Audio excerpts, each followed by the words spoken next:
शनिवार को वापी के आरजीएस स्कूल से छरवाड़ा की ओर जाने वाले मार्ग युवा वृद्ध सभी के लिए नृत्य मनोरंजन का मार्ग बन गया है। इस रोड पर वापी नगर पालिका की ओर से स्वच्छता जागरूकता के संदेश के साथ हैप्पी स्ट्रीट कार्यक्रम का आयोजन किया गया। वापी नगर पालिका ने वापी को स्वच्छ रखने के लिए लोगों को जागरूक करने के लिए कार्यक्रम का आयोजन किया, जिसमें उपस्थित लोगों को स्वच्छता का महत्व समझाते हुए शहर को साफ सुथरा रखने और अगले स्वच्छ भारत अभियान में वापी को नंबर 1 बनाने की अपील की गई।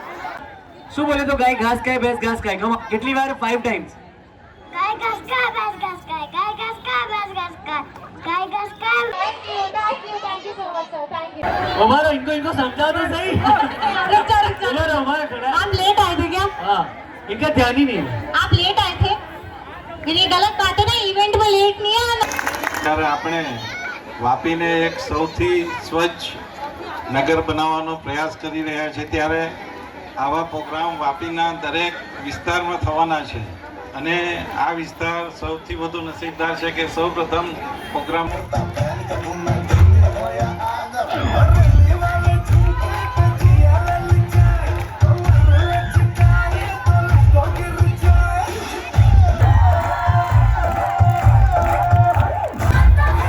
આપણા દેશના યશસ્વી વડાપ્રધાન માનનીય શ્રી નરેન્દ્ર મોદી સાહેબે જ્યારે સમગ્ર દેશને સ્વચ્છ બનાવવાનું એક અભિયાન ઉપાડ્યું છે અને આપણા પરમ શ્રદ્ધેય મહાત્મા ગાંધીજીને સ્વચ્છ ભારત આપવાનું એમણે જે બીડું ઝડપ્યું છે તેના ભાગરૂપે સમગ્ર ગુજરાત સ્વચ્છતા અભિયાનમાં જોડાયું છે અને તેમાં ખાસ કરીને વાપી નગરપાલિકા જે મહાનગરપાલિકા બની ગઈ છે એમાં નગરપાલિકાના સબ કોર્પોરેટરો પ્રમુખ શ્રી પંકજભાઈ, ચીફ ઓફિસર કોમલબેન, એમણે એક હેપી સ્ટ્રીટનું એક આયોજન કર્યું અને જેમાં લોકોનો જે ઉત્સાહ દેખાયો છે અને વાપીને સ્વચ્છ રાખવા માટે લોકોએ જે પોતાનું કમિટમેન્ટ આપ્યું છે એ અદ્વિતીય છે અને આ વખતે સમગ્ર ગુજરાતમાં વાપી નગરપાલિકા પ્રથમ આવે એ માટેના પ્રયત્નો જે શરૂ કર્યા છે એને શુભેચ્છા આપું છું।